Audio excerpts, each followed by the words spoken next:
Friday, I discussed the notion of the renewal process. Of the renewal process. If I have a child K, B, taking values in 0 to infinity, right? So if I have this collection of child K, then T to be the maximum of the what is one called N. Times one plus N. Oh shit, forgot that. They wouldn't do it.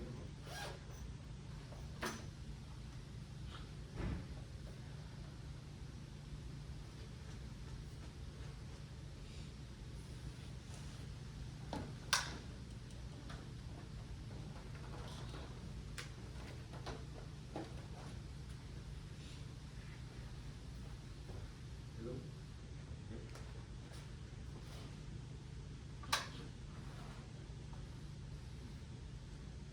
Okay, sorry guys. Sorry. Alright, so what we're done again, so the n t is a maximum of the n, the sum of time up to time n less than t, right? Is a renewal, so-called renewal process. And in particular, if the tau k, if the tau k is an exponential lambda, then nt is it's a Poisson. It's a Poisson process. So the Poisson process is simply a special case of general renewal process. And the theorem that I mentioned last time was following asymptotic result. Nt over t is going to 1 over the mean of the tau 1. So that was the theorem 2. You might have theorem 3 on the reward. What's that? 3. Corollary 3, my man. I have theorem 2 and then I have corollary 3. If I have a collection, a bivariate, have K and RK, I and B, right, with the mean of the RK absolute value being finite, and then denoted by the R of T to be the total reward, K from 1 up to NT. Then I have following asymptotic behavior. I have RT over T in the long run is going to the mean of one reward divided by the average time of the tau.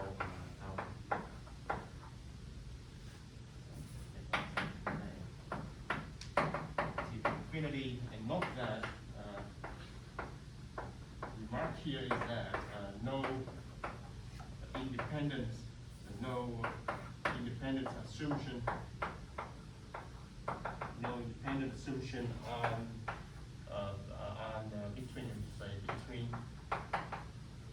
between the tau k and the RK. Right? Only that the bivariate tau k and RK are IID.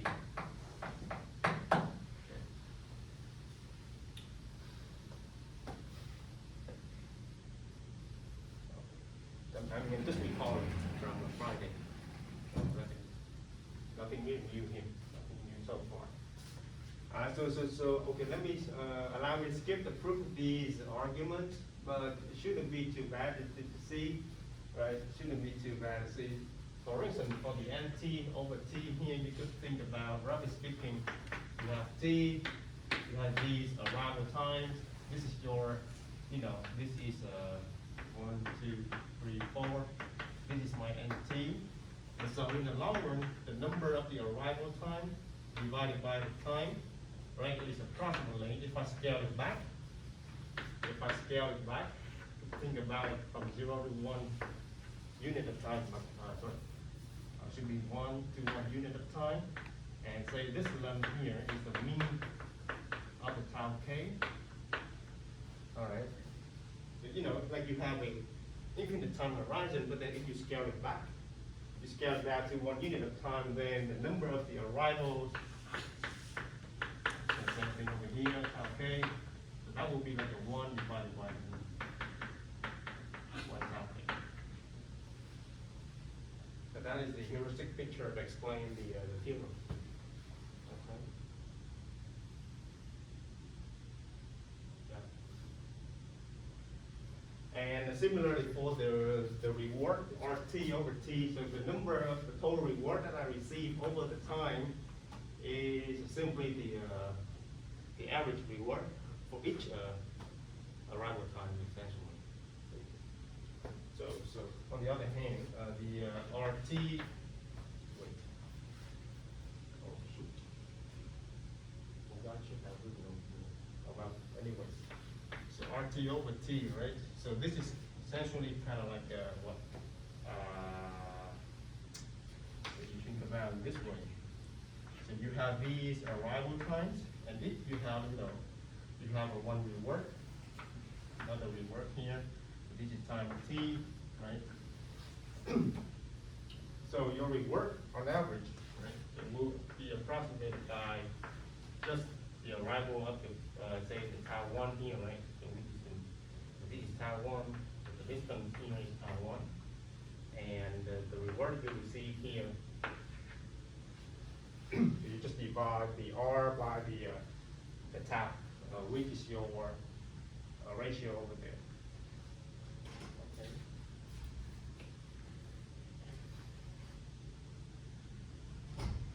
Okay. So, anyway, so let me just discuss the practice.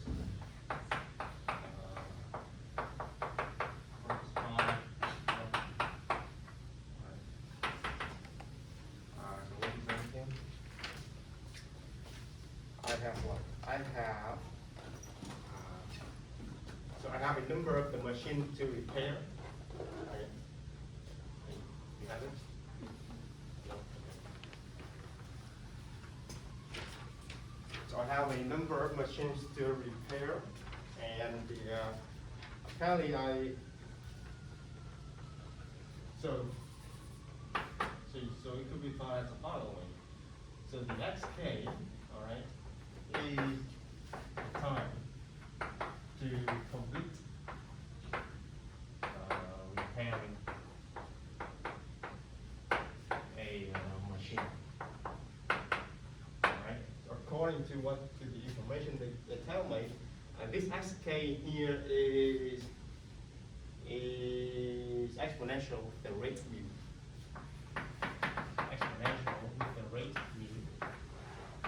Simultaneously, along the way repairing the machine, error may occur.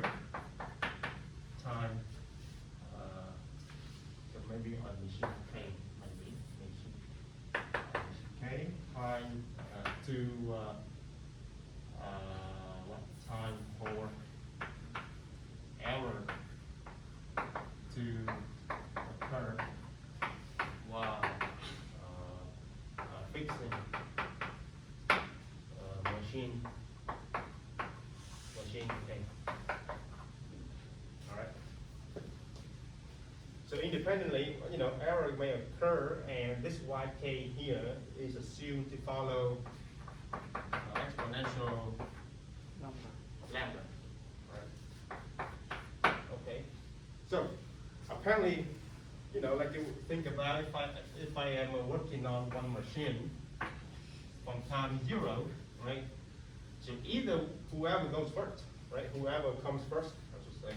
So either the x arrives first or the y arrives first. Then we'll finish a cycle. One cycle is, the time to finish working on one machine, whether I'm done or I ruined it. So one cycle is, so if I did not buy the tau k to be the time to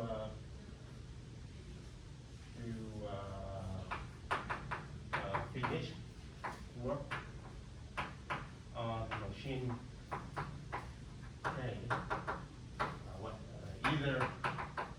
either complete, right? Either complete or ruined. Right? Yeah. So apparently this tau k is simply the minimum between the xk and the yk. Whichever comes first. Then I gotta finish and move on. And so apparently, according to our theory from the previous lectures, this is exponential mu plus lambda. mu plus lambda. Right? The minimum between two exponentials is. Alright, so that is my tau k, and now given the tau k, I have a new process and t. What else? Alright. So in the long run, how often are jobs completed? So in the long run, how often are jobs being completed? And so I need to have a reward here. So let me denote by the RK, all right, to be. So how is it possible a job is completed? How is it possible? In terms of the xk, yk, tau k. I mean, I'm looking at the event, so I am looking at the event job, what k complete. How do you express in word using the notation? 1 and tau k equal to xk. Ah, okay. So you may say the tau k is equal to xk.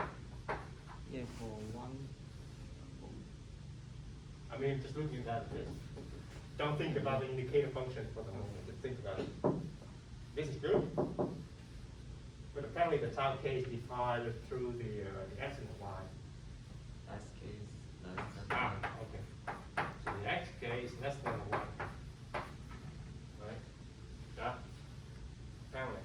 So the job is complete is the same as time xk has to be less than 1. So now you're going to talk about the indicator function. So how do I count one job? I got to use indicator function. So 1 with the indicator function, what? That would be sk. Yeah. Yeah.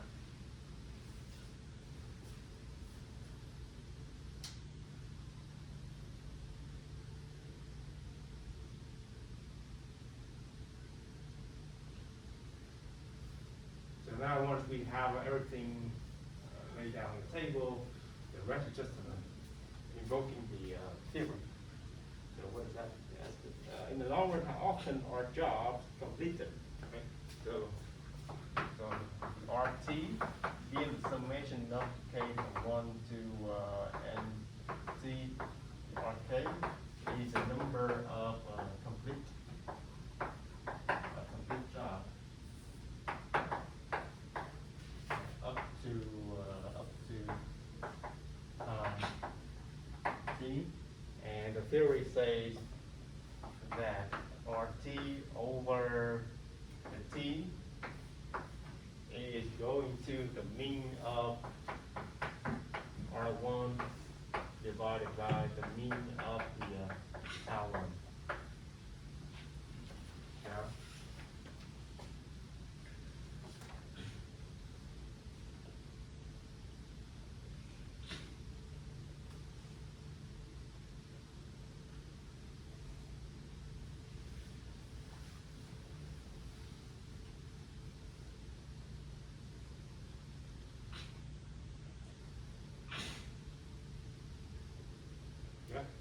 mean, does that address the question?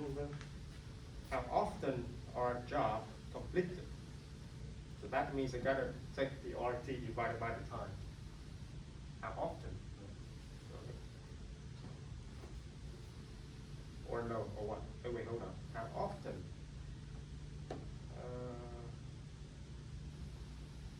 Well, what do you think? It's more like an average. It's not really about the time, am I? It seems to be like that you have a collection of the jobs, and you count, and you wanna consider the ratio of the complete job among those jobs in total. Is that the right one, the right interpretation? What do you think? I think it'd be the ratio. The ratio, right? It seemed to be more convincing. Yeah, seemed to be more convincing. Seems to be more convincing. Okay, so that means the ratio, that means they're looking for the following ratio. So RT over the NT. Right? So this is the number of complete jobs divided by the number total jobs. Is that like how often I complete repairing the machine? That seems to be more convincing. If that's the case, then it shouldn't be anything really significant. It's actually pretty not really difficult, because this is the same as RT over the T divided by NT over the T. Okay? Yeah? And then when you take T to infinity, so the numerator going to what? Theorem number, corollary 3 tells me the mean of the R1 divided by the mean of the tau 1. The other guy is 1 over the mean of the tau 1. And as a consequence, that I just have a mean of the, so that is just the mean of the R1.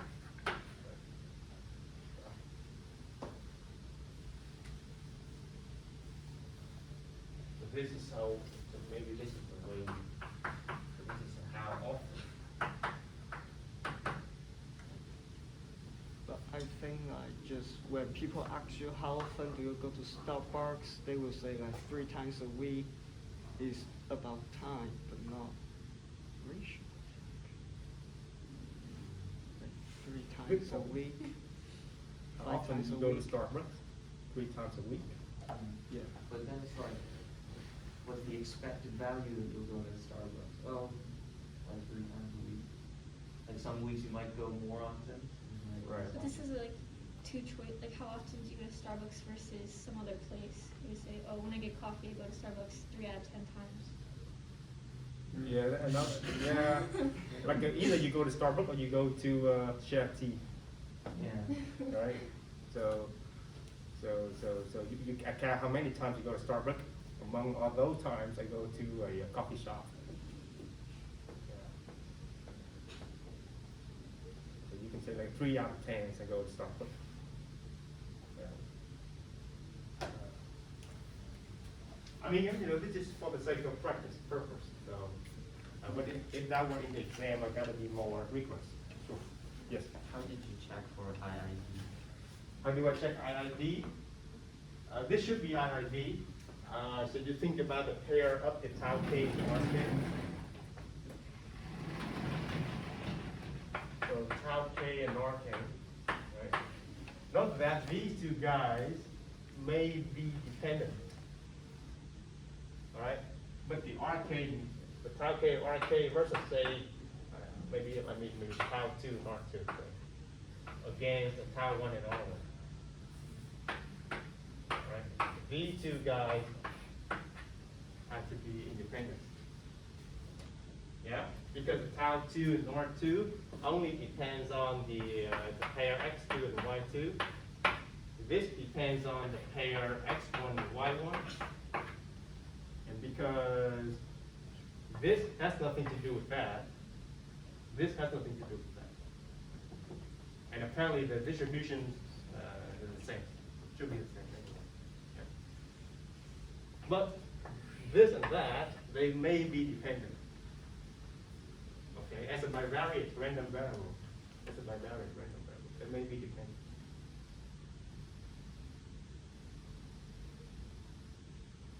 Okay.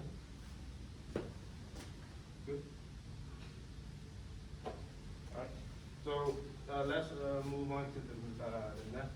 So this is corollary 3. What was the next? I forgot what was the next terminology. I remember. Okay. So let me move on. Is there any other questions then? I hope that is convincing. Yeah. So corollary 3, and now definition 4. So given two sequences, so I have UK, all right, IID, and of course taking values in 0 to infinity, independent of a collection of the VK, also IID, taking values in 0 to infinity.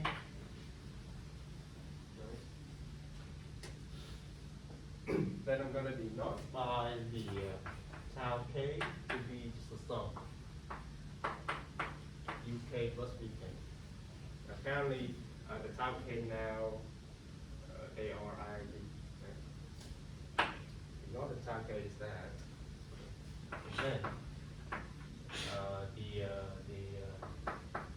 the renewal process.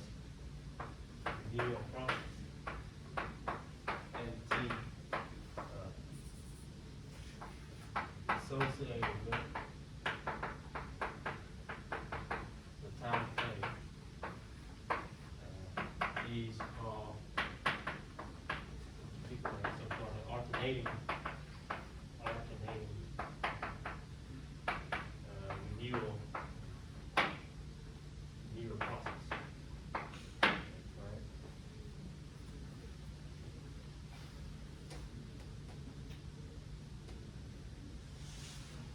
And well, the alternating is kind of clear because I just alternate between the U and the V, essentially. But then the theorem is the following. We have the following theorem, number 5. Okay. So the fraction of time,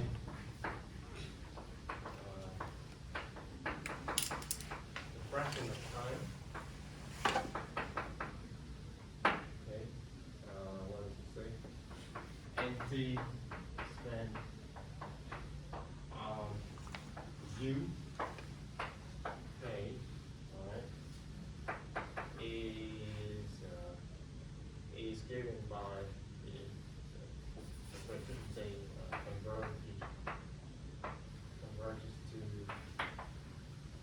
so the mu of U over the mu of U plus the mu of V, whereas the mu here denotes the mean. The mu U, sorry, it looks like it. It's just the mean of the one U, okay, and the mu of the V is just the mean of the one V.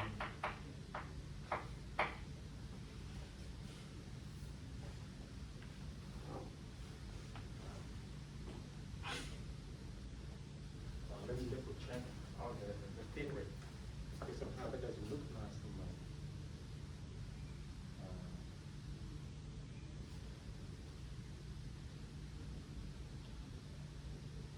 Right. So, okay, so what was the labeling? I forgot the labeling in the book, so. Should be somewhere in the book, but I don't have the labeling. So this could be thought as the following. So what do I mean when I say the fraction of time my process spends on the U is simply kind of like a rework process.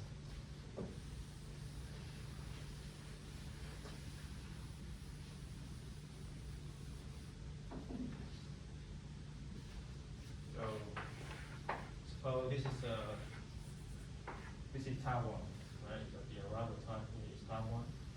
So this land is Taiwan, and among this land, let's just say I decompose into a U1 and a V1. Similarly, say this is Tau 2, which is decomposed into, let's say this is U2 and this is U2, and so on. So basically, I want to see how much time I spend on the state U against the total time. And so this could be thought as following: if I did notify the RK, all right, to be a UK, right, then essentially that is to ask. The theorem says RT over T is going to the mean of the R1 over the mean of the 1 tau. Right? But the mean of the R1 is simply the mean of the U, which is the mean of the UK over the mean of the tau, which is the sum of the U and V. So that would be the mean of the U plus the mean of the U. Which is exactly that statement, so mu U over mu U plus mu U. Okay.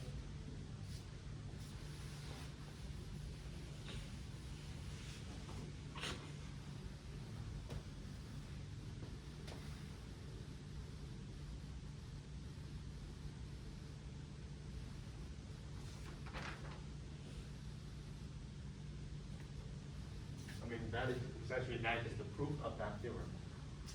What do I mean when I say the fraction amount of time I spend on the U is just that, RT over T.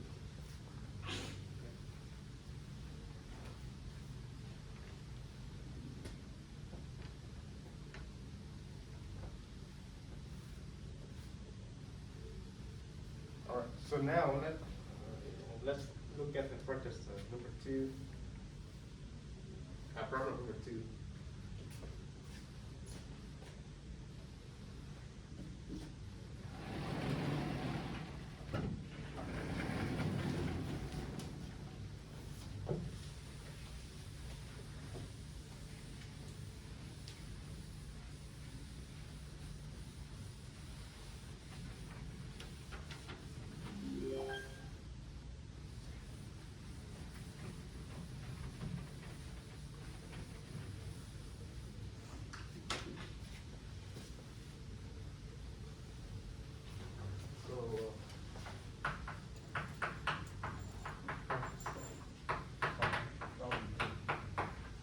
It's just a matter of translating the work to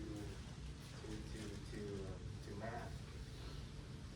But the theory shouldn't be really difficult. So I have what? So 10 minutes to stop a car, right? Before to stop a car. 90% of them given a ticket, $80. Okay, it takes 5 minutes to write the ticket. The rest,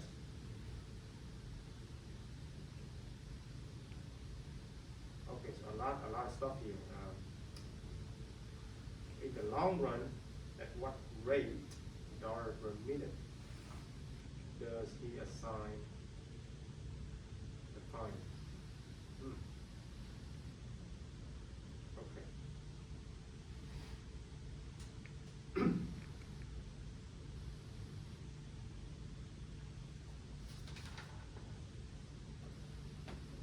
Okay, so I need to propose a model for the problem. I need some random variables. So let me call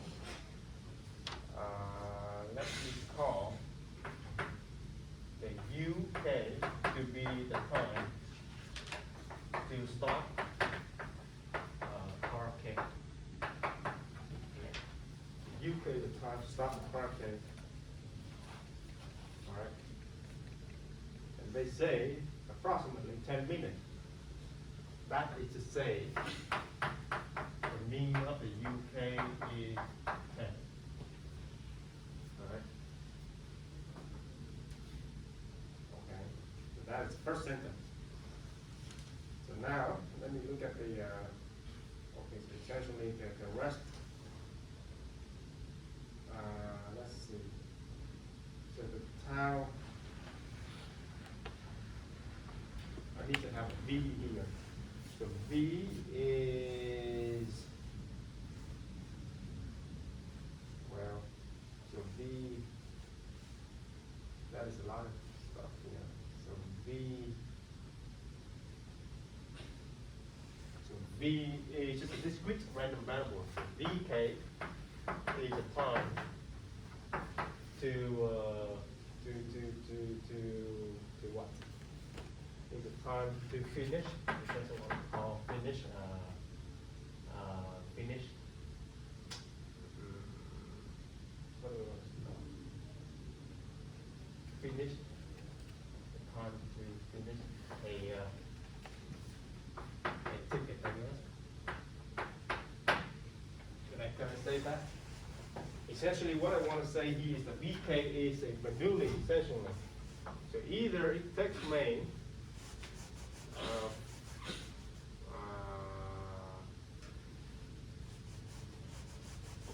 5 minutes with probability 0.9, or it would take me 30 minutes with probability 0.1. That's what I want to say.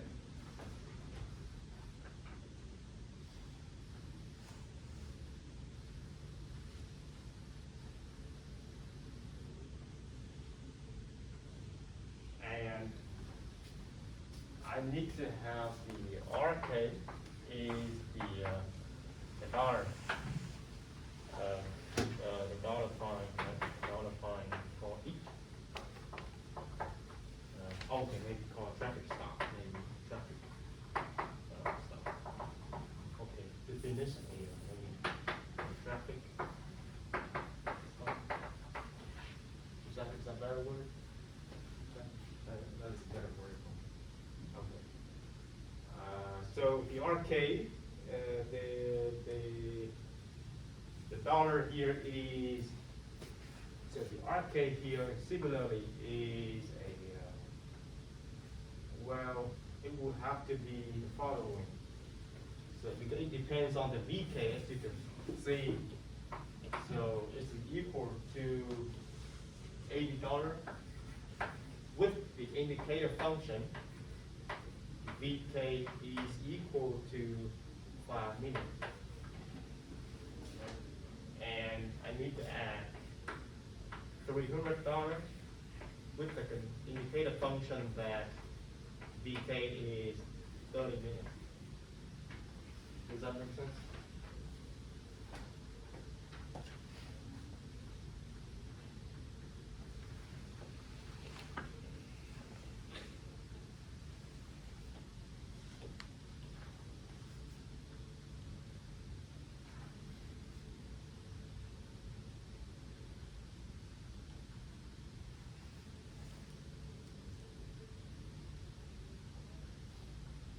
So what are they asking for?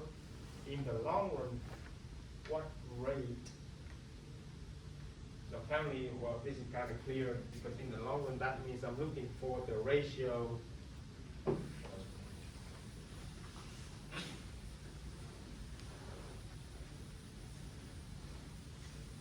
in the long run, that means the question is, what is the RT divided by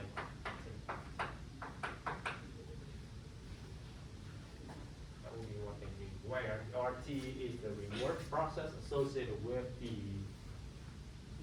NT, where the NT is the renewal process, alternating renewal process associated with the sum of the UK and UK.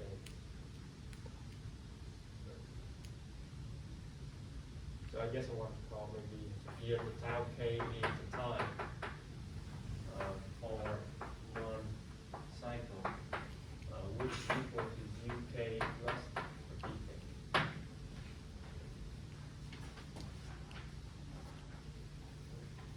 time to, for one cycle, it is the sum of the U and the V. Is there any issue with the modeling?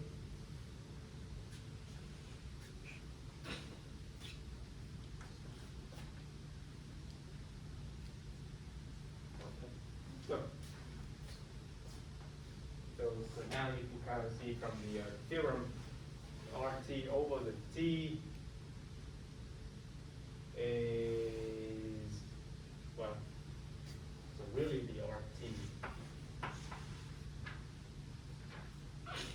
So RT over the T is going to, what? It'll be the mean of R1 over the mean of tau 1.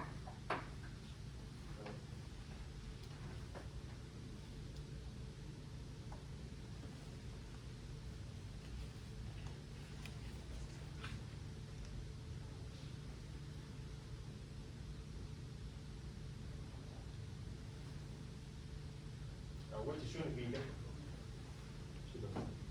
Because the mean of the R1 is just, you know, 80 multiplied by property of the EKV and 5, which is 0.9 plus 300 times 0.1 over the tau, which is the mean of the tau is the mean of the U and V. So that was 10 plus I have a 5.9 plus what? Half an hour.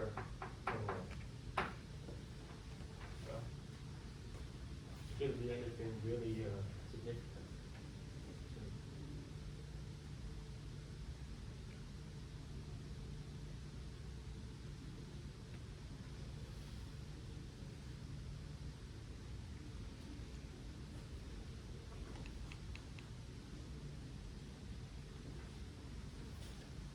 Any questions?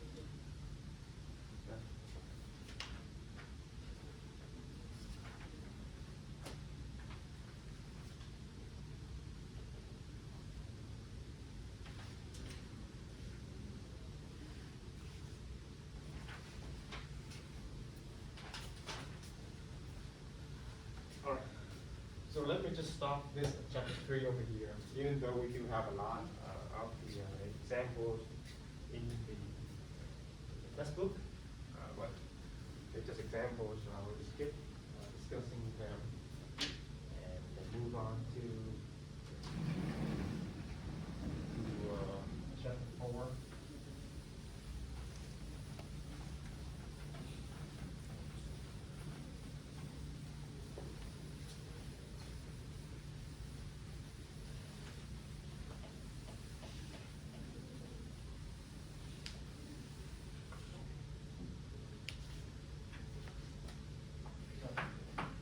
Now, continuous time.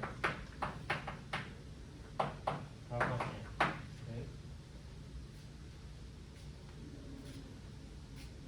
But before we move on, is there any question about this problem? Everything everyone clear? Okay. Continuous time Markov chain. So let me start off with a definition. Given a state space, say S, right? A family of random variables, so given this, whatever, a family, let's say a family of random variables indexed by continuous time t, say t starting from 0, right? And a collection of matrices and a collection of matrices denoted by T, X, and Y, alright, where T is non-negative, X and Y elements in S, right?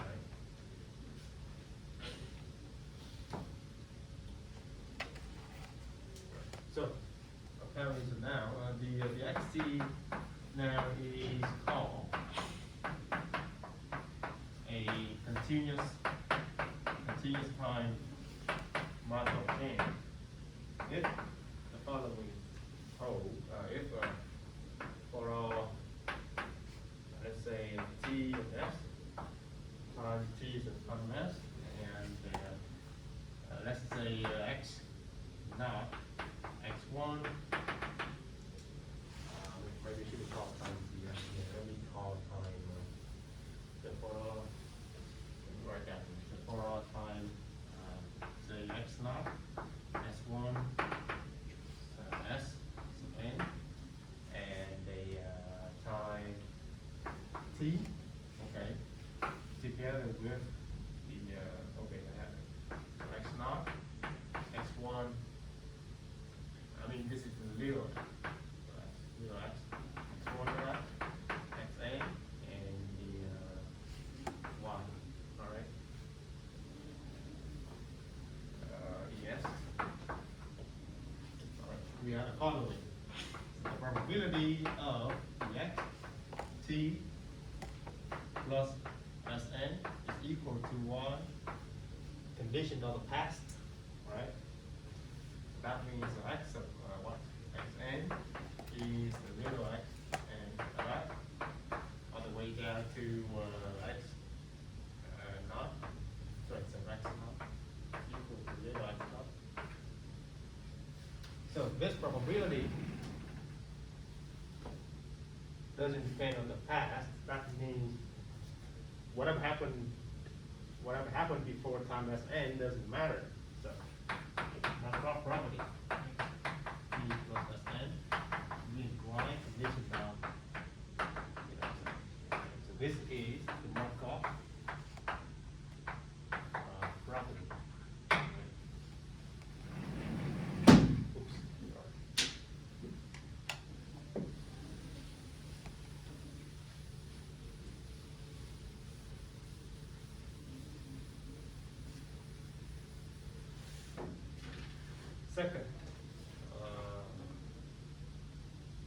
Second is the time homogeneity. So this is equal to the what? So the difference is the time t. So I'm gonna call. So it's the same as xt given y over x naught given x sub n. All right. So this is the time over the 90. Okay, which is equal to the matrix p sub t starting from x and going to y. Okay. This is just a definition. Just a definition. You have a collection of random variable xt indexed by the time t. All right, just that if I condition on any locations on the past at any time, all right, any continuous time, so xn minus 1 all the way down x naught, then the past doesn't matter. Second, I have time homogeneity, so the probability starting from this time at this location jumping to y at this time is the same as starting from x and y. And that is given by this matrix. I have not discussed the relation between the PT, among the PT, I haven't discussed that yet. But just for now, let's just state the terminology first. As you can kind of see, this is kind of like an analog to discrete time. Because for discrete time, you have discrete time, the integer times. But here, you can always condition on any continuous.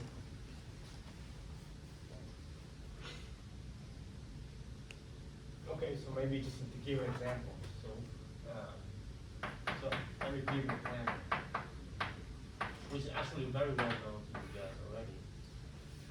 Number 1, a Poisson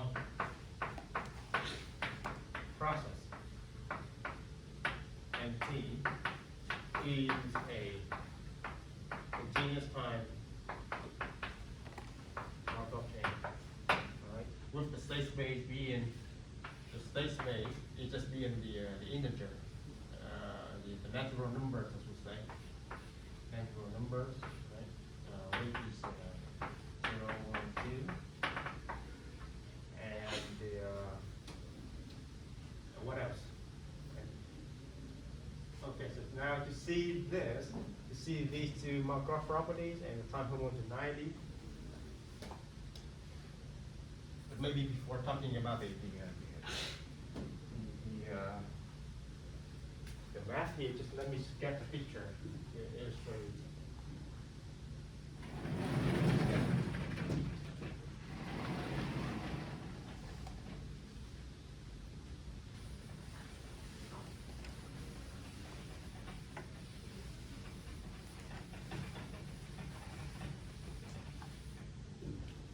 Let me sketch a graph.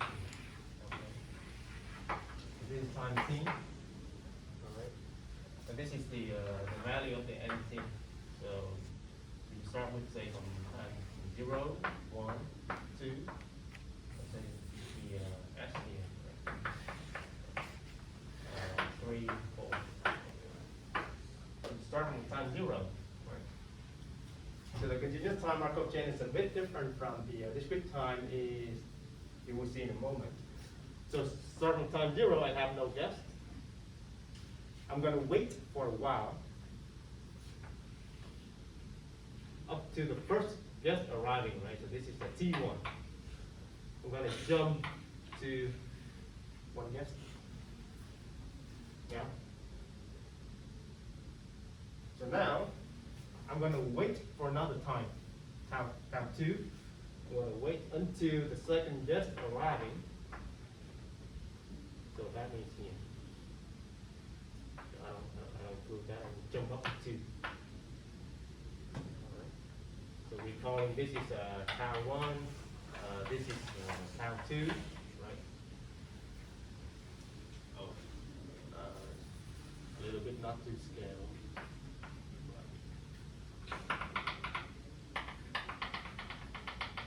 Okay.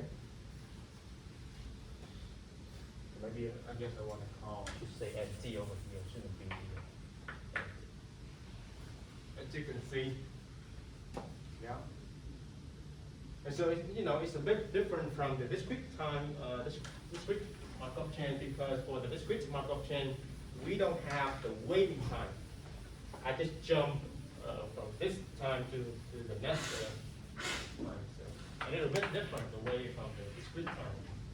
So like you have 0, 1, 2, 3. You have x, y, z for you start from x here, you jump to this, and then you may jump to z. This is discrete. Discrete time Markov chain. Right. So for the discrete time Markov chain, I don't have a notion of the waiting time.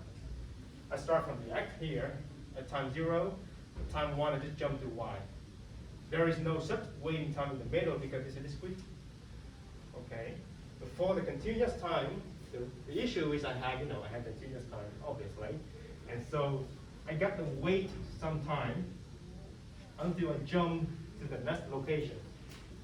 And then I wait from there, jump again. Okay? So that is the key difference between two settings.